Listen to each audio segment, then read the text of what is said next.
Turning now to an emotional precedent-setting ruling in Israel approved the use of sperm from a fallen soldier in order to bring a child into the world.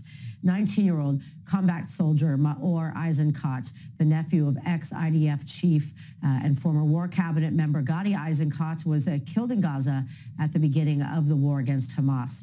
His mother, Sharon, discovered after his death that מאור had clearly expressed his desire to have children one day and had agreed to posthumous use of his sperm.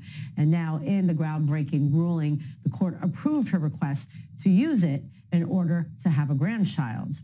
Joining us now via Zoom is lawyer Irit Rosenzblum, who conceived of this idea decades ago, drafted a bill on the subject, and has represented dozens of bereaved families with similar wishes. Good evening to you, and thank you for joining us. Good evening, Emily. So interesting that this is something that you have been playing around with for quite some time, well over a decade. We're hearing about it clearly now because of how many soldiers have been killed since the October 7th massacre. What made you come up with this idea and decide to do something about it even then? Okay, it's years ago. I started with the idea raised up talking about people who get injured while they're in their service or car accidents whatsoever.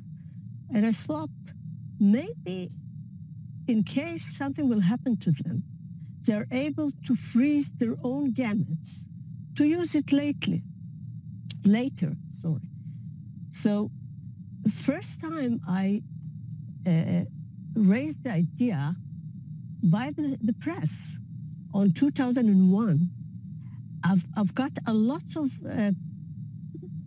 families of casualties during the army service, even soldiers who got killed, and asked me to help them in case they told me that at the beginning, after their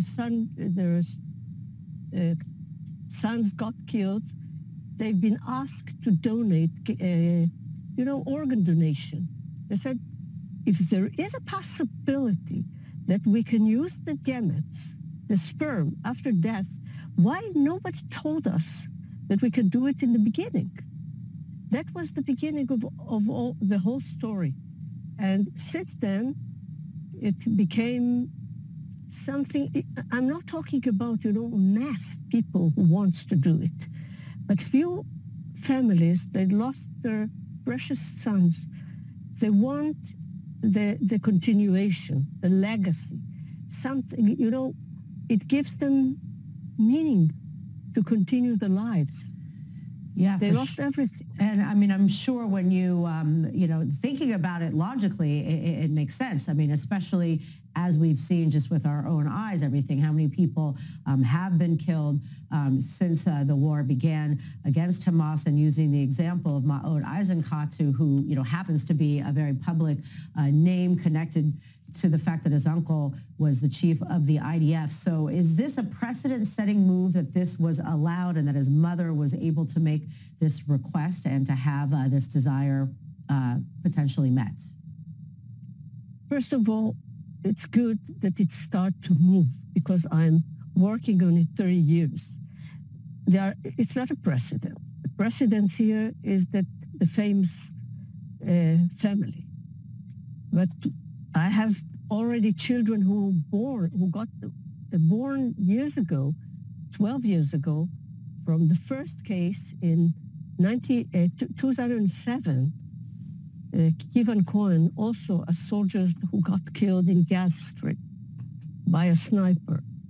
And it took me 12 years battle in court till we won.